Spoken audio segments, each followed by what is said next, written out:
ఏదైనా పొరపాట్లు తప్పులు పనిచేసేటువంటి క్రమంలో తప్పకుండా ఉంటాయి, అవి లేకుండా ఎక్కడ ఉండదు, 100% శుద్ధిగా ఎక్కడ ఉండదు. కానీ ఎత్తి చూపవచ్చు, సరి చేసుకోమని చెప్పొచ్చు, లోపాలు ఏవో చెప్పవచ్చు, ఇవి పొరపాట్లు అని చెప్పొచ్చు. కానీ తెల్లారితే పదుముక్తే నిందాపూర్వకమైనటువంటి దాడి చేసి విషం కక్కినటువంటి అటువంటి వాళ్ళందరూ కూడా ఇవాళ వాళ్ళు ఎవరైనా కావచ్చు, వాళ్ళ అంతరాత్మలకు తెలుసు, ప్రజలకు తెలుసు, వాళ్ళు ప్రజలన్నీ గ్రహించినారు.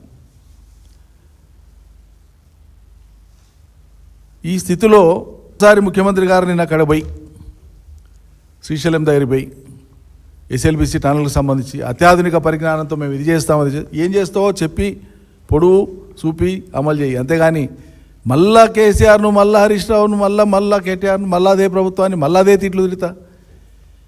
నేను అందుకే ప్రారంభంలోనే అన్న, ఆయనకు నోటి విలువ తెలియదు, నీటి విలువ తెలియదు. నీటి విలువ తెలిసినోడు అయితే కనీసం చరిత్రనన్నా తెలుసుకోవాలి. శ్రీశైలం ప్రాజెక్టు నిర్మాణం తలపెట్టినటువంటిదే ఆనాడు జల విద్యుత్తు కోసము శ్రీశైలం హైడ్రో ఎలక్ట్రికల్ ప్రాజెక్టు 1000 మెగావాట్ల విద్యుత్తు కోసం ఉద్దేశించినటువంటిది శ్రీశైలం ప్రాజెక్టు. కానీ కాలగమనంలో దాని మీద అనేక రకాల ప్రయోగాలు జరిగినాయి. ఆ ప్రయోగాల ఆంతర్యం తెలంగాణను ఎండబెట్టి అవతల ప్రాంతానికి నీళ్ళు ఇవ్వాలనేటువంటి కుట్ర ప్రతి క్షణం కూడా, ప్రతి సందర్భంలో కూడా మనకు కనిపిస్తుంది. కానీ తెలంగాణ సమాజానికి అర్థం కాకుండా, అవి తెర మీదికి రాకుండా, మీడియా వాళ్ళదే, రాజకీయ నాయకత్వం వాళ్ళదే, పదవులు వాళ్ళవే, చివరికి తెలంగాణ ప్రాంతం నుంచి ప్రాతినిధ్యం వహించే వాళ్ళు కూడా వాళ్ళ కబంధ హస్తాల్లోనే ఉన్నారు. కాబట్టి ప్రజల అంశం తెర మీదకి వచ్చేదానికి అవకాశం లేకుండా పోయింది. ఎవరైనా తీసినా అది ప్రజల దృష్టిని ఆకర్షించేంతగా పోకుండా అన్ని రకాలుగా అడ్డుకునేటువంటి వాళ్ళు. ఎస్ఎల్బిసికి అవతలికి ఉండేటువంటి ఆ పరిస్థితికి సంబంధించి మాత్రమే కన్ఫైన్ అయ్యి నేను వివరాలు చెప్తాను ఈరోజు. ఎందుకంటే ముఖ్యమంత్రి గారికి తెలియదు, తెలుసుకోవాలన్న తాపత్రయం ఆయనకు ఉన్నట్లు కూడా నాకు అర్థమవుతలేదు. ఎందుకంటే ఒకసారి కాదు, 2 సార్లు, ఇన్నిసార్లు మాట్లాడినాక ఆ నీళ్ళ మంత్రి గారికి ఎంతసేపు నల్గొండ తప్ప లోకం పట్టదు ఆయనకు. అడిదిప్పి ఆవుకతలాగా ఆయనకు నల్గొండనే. రాష్ట్ర జలవనరులకు సంబంధించినటువంటి దాని మీద ఎన్నడూ గంభీరంగా ఆయన లోతులోకి పోయినట్లు ఎక్కడా కనిపించదు. నేను గతంలో కూడా చెప్పిన, ఆయన పాలమూరాలుడే కానీ కనీసం పాలమూరు రంగారెడ్డి ప్రాజెక్టు మిగిలిన 10% పని పూర్తి చేయనికేనన్నా చొరవ చూపి, సీనియరు నువ్వు, రాజకీయాల్లో సీనియరు రేవంత్ కంటే, శాసనసభ్యుడిగా సీనియరు, మంత్రిగా సీనియరు, గాతెగో కూడా చూపేనికి రాదు ఆయనకు. అసలు శ్రీశైలం ప్రాజెక్టు నుంచి 1982లో మొదటిసారి, నేను అంకెలతో పాటు డేట్లతో పాటు జీవోలతో పాటు చెప్పబోతున్నాను, దయచేసి 1982లో అప్పటికి ఇంకా తెలుగుదేశం ప్రభుత్వం రాలే. 1982 జూలై 29 తారీఖు నాడు అప్పటికి కాంగ్రెస్ ప్రభుత్వం ఉంది. ఆ కాంగ్రెస్ ప్రభుత్వ హయాంలోనే ఒక జీవో విడుదల చేసినారు. ఆ జీవో వచ్చేసి 306, 29/7/1982 జీవో నంబర్ 306. దాని ఉద్దేశం, ఆ జీవోలో పొందుపరిచినటువంటి అంశాలు ఏంటంటే,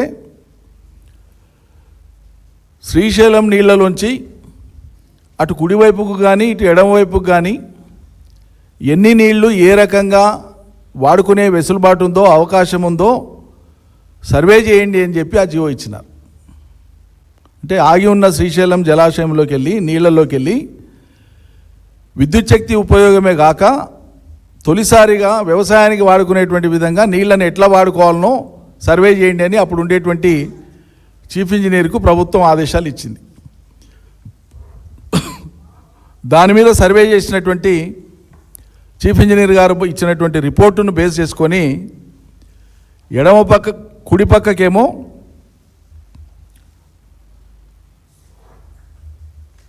కుడి పక్కకు 2,75,000 ఎకరాలు తీసుకుపోయేటట్లు అది పొదిరెడ్డిపాడుది.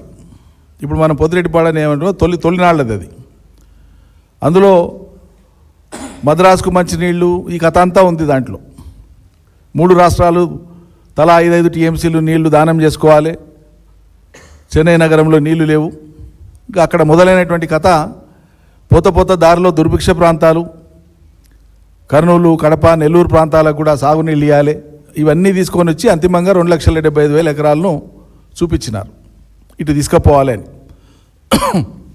దానికి సమాంతరంగా యువతల పక్కకు నల్లగొండ వైపుకు 3 లక్షల ఎకరాలకు నీళ్ళు ఇచ్చేటువంటి విధంగా ఎస్ఎల్బిసి నిర్మాణం చేయాలి. Srisailam left bank canal. మరి శ్రీశైలం లెఫ్ట్ బ్యాంక్ కెనాల్ అంటే శ్రీశైలం రిజర్వాయర్ దగ్గర ఉండేటువంటి భౌగోళిక పరిస్థితిలో కుడి పక్కకైనా ఎడమ పక్కకైనా నీళ్లు తీసుకుపోవాలంటే రెండు వైపులా కూడా నల్లమల కొండలే కాబట్టి అటైనా సొరంగం తీయాల్సిందే, ఇటైనా సొరంగం తీయాల్సిందే. అటు తీయాల్సినటువంటి దానికేమో అక్కడేమో గ్రావిటీతో పోయేటువంటిది ఉంది, తదుపరి వచ్చేది సొరంగం వస్తే చెప్తాను నేను. ఇటు పక్కకు వచ్చేటువంటిది జీవో విడుదల చేస్తూ 1983లో ఒక జీవో విడుదల చేస్తూ జీవో 368 1/9/1983 1/9/1983 అప్పటికి ఎన్టీ రామారావు గారి ప్రభుత్వం, తెలుగుదేశం ప్రభుత్వం వచ్చింది. జీవో 368 విడుదల చేస్తూ దీంట్లో ఏం చెప్తారంటే జీవో 306/1982 ప్రకారంగా సర్వే చేస్తే ఆ సర్వే ప్రకారంగా అవతలికి 2,75,000 ఎకరాలు, యువతలికి 3 లక్షలు తీసుకునేటట్లుగా సర్వే చేసి చెప్పినారు ఇంజనీర్లు, పాసిబిలిటీ చెప్పినారు. ఎంత దుర్మార్గమో ఇది. యువతల పక్కకు తీయాలంటే, లెఫ్ట్ బ్యాంక్ కెనాల్ తీయాలంటే అడవి ఉంది, టనలు, ఇదంతా కూడా పర్యావరణ సమస్యలు వచ్చే అవకాశం ఉంది. ముందుగానే జీవోలనే రాస్తారు, ఈ సమస్యలు వచ్చే అవకాశం ఉంది కాబట్టి ఈ టనల్ పోయినా నీళ్లు ఎక్కడ పడతాయో మొదలు అదే కామన్ పాయింట్ అనుకొని ఆగి ఉన్న నాగార్జున సాగర్ నీళ్ళల్లోకి వెళ్ళి లిఫ్ట్ పెట్టి ఈ నీళ్లు తీసుకుపోవాలని చెప్పి అంకురార్పణ చేసినారు. అది మాధవరెడ్డి ఎత్తిపోతల పథకానికి శ్రీకారం. అసలు ఉద్దేశం ఏంది? టనల్ ద్వారానే నీళ్ళు ఇవ్వాలనేటువంటిది. కానీ ప్రారంభమే టనల్ అనేటువంటిది సాధ్యం కాదేమో అనేటువంటి మాటను సందేహాన్ని జీవోలోనే తెలియజేస్తూ దానికి ఆల్టర్నేట్గా పారాగ్రాఫ్ నెంబర్ 3లో ఉంటుంది, ఇది మీకు ఇప్పుడు ఇస్తాను జీవో. దానికి ఆల్టర్నేట్గా నాగార్జున సాగర్ ఆగి ఉన్నటువంటి జలాశయంలోని నీళ్లలోంచి ఎత్తిపోసి అక్కడి నుంచి కెనాల్ రన్ చేయాలనేటువంటిది సూత్రీకరణ చేస్తారు. అక్కడ మొదలైతుంది కుట్ర. ఆ తర్వాత సరిగా పోతిరెడ్డిపాడు, దాని చరిత్ర అంతా గతంలో చాలాసార్లు మాట్లాడుకున్నాం. 4 తూముల నుంచి మళ్ళా అదన 11,000 క్యూసెక్ల నుంచి వాళ్ళ 55,000 క్యూసెక్ల దాకా ఎట్లా పెరుగుతూ వచ్చిందో దాని పరిణామ క్రమం అంతా కూడా ఉద్యమ సమయంలో కానీ ఆ తర్వాత కానీ చాలా సందర్భాల్లో కేసీఆర్ గారు చెప్పినారు, నీటి మంత్రిగా హరీష్ రావు గారు చెప్పినారు, మేము మాట్లాడాం చాలాసార్లు మా పార్టీ తరఫున, అదేవిధంగా తెలంగాణ మేధావులు కూడా చాలామంది మాట్లాడారు. ఆ అంశం అట్లుంటే ఈ ఎస్ఎల్బిసికి సంబంధించి మాత్రమే విషయం ఏంటంటే ఈ విధంగా ఈ ఎస్ఎల్బిసికి జీవో విడుదల చేసి ఎస్ఎల్బిసి పనులు మొదలుపెట్టకుండా, టనల్ పనులు మొదలుపెట్టకుండా కేవలం లిఫ్ట్ ఇరిగేషన్ ద్వారా నాగార్జున సాగర్ నీళ్లను ఇవ్వడం ద్వారానే ఇదే అసలు ప్రాజెక్ట్ అనేటువంటి భ్రమ కల్పిస్తూ పోయినారు. ఈ టనల్కు సంబంధించి 1994లోనే 1994లో నేను చెప్పేది 94లోనే కేంద్ర ప్రభుత్వం పర్యావరణ అనుమతులను ఇచ్చింది ఈ టనల్ తీసుకోవడానికి.